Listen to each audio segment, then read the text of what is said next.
రీసెంట్గా ఒక యూట్యూబర్ ఒక కాంట్రవర్సీ వీడియో మనం చూసాం. అది చాలా వైరల్ అవుతుంది. అంటే తండ్రికి కూతురికి మధ్య సంబంధాన్ని వక్రీకరిస్తూ వాళ్ళు చేసుకున్న పన్ను అది చాలా దారుణంగా ఉంది. దాని గురించి మనం ఆ వీడియో సాయి ధరమ్ తేజ గారు స్పందిస్తూ రేవంత్ రెడ్డి గారికి అలాగే ఆంధ్రప్రదేశ్ ముఖ్యమంత్రి గారికి వీళ్ళందరికీ కూడా ట్యాగ్ చేస్తూ ట్వీట్ చేయడం జరిగింది. అయితే అది పక్కన పెడితే గతంలో పవన్ కళ్యాణ్ గారి కూతురి మీద అసభ్యకరంగా మాట్లాడుతూ బోరిగడ్డ అనిల్ అనే వ్యక్తి చాలా దారుణంగా మాట్లాడాడు. మరి ఆ వ్యక్తిని ఎందుకు వదిలేశారు అనేది అయితే నా అభిప్రాయం. ఎందుకంటే ఇతన్ని అరెస్ట్ చేసినప్పుడు ఆయన కూడా అరెస్ట్ చేయాలనేది అయితే నా అభిప్రాయం. ఎందుకంటే ఇతను తప్పు చేశాడు, అతను తప్పు చేశాడు. అలాగా తప్పు చేసిన వాళ్ళని ఎప్పుడైనా క్షమిస్తే అది అంతకన్నా పెద్ద తప్పు అవుతుందనేసి నా అభిప్రాయం. ఎందుకంటే వాళ్ళు మాట్లాడిన మాటలు కానీ అవన్నీ కూడా చాలా దారుణంగా ఉంటాయి. అవి గతంలో మనం చూసినప్పుడు ఇలా మాట్లాడుతుంటే మనకు ఎంతో బాధ కలిగించే అంశంగా మారింది అది.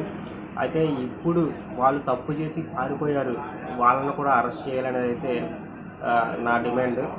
ఎందుకంటే మనం చూస్తున్నాం, మనం చాలా జరుగుతున్న సంఘటనలు అవన్నీ కూడా మనం చూసిన తర్వాత మనకి ఒక బాధ్యత పరంగా మనం ముందుకు నడుచుకోవాలి. కాబట్టి వీళ్ళను కూడా వీళ్ళు తప్పు చేశారు, మళ్ళీ తప్పు చేస్తారు అని మనందరికీ తెలుసు.